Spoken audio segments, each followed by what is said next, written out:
Vamos a hablar del día postrero y los días postreros.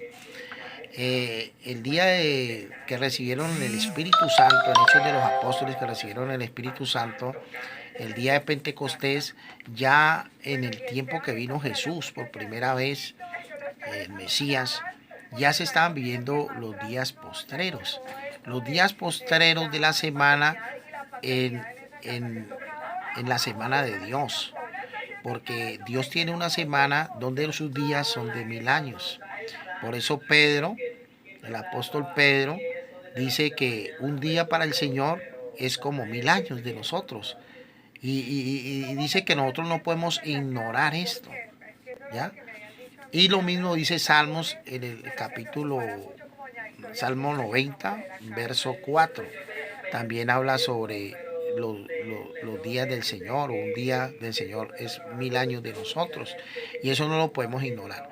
Entonces, cuando llegó el día de Pentecostés, Pedro, lleno del Espíritu Santo, abre y identifica donde está escrito, y él comienza en su primer discurso, en su primera prédica, a todos los judíos que habían ahí nacidos de otras naciones, pero que tenían sangre judía, porque ahí había cantidad de personas que iban a Jerusalén a adorar, porque Jerusalén en ese entonces era el sitio donde se adoraban.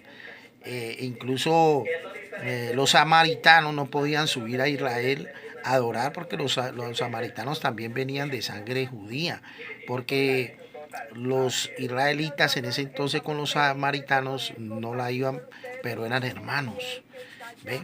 Entonces, ahí se reunía una cantidad de gente que eran de otras naciones, pero que tenían sangre judía, y ellos tenían otras lenguas.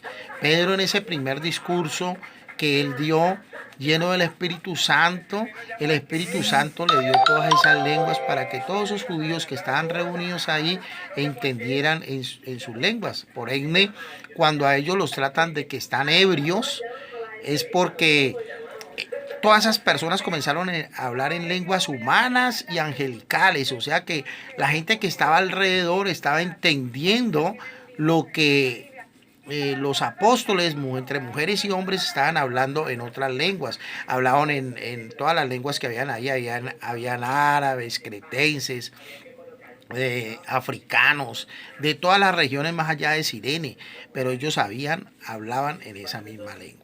Entonces ahí nace la iglesia, ahí ellos se compungen de corazón y le preguntan a todos los discípulos y a los hermanos, dice, varones, ¿qué haremos? Entonces ahí se añaden 3000 personas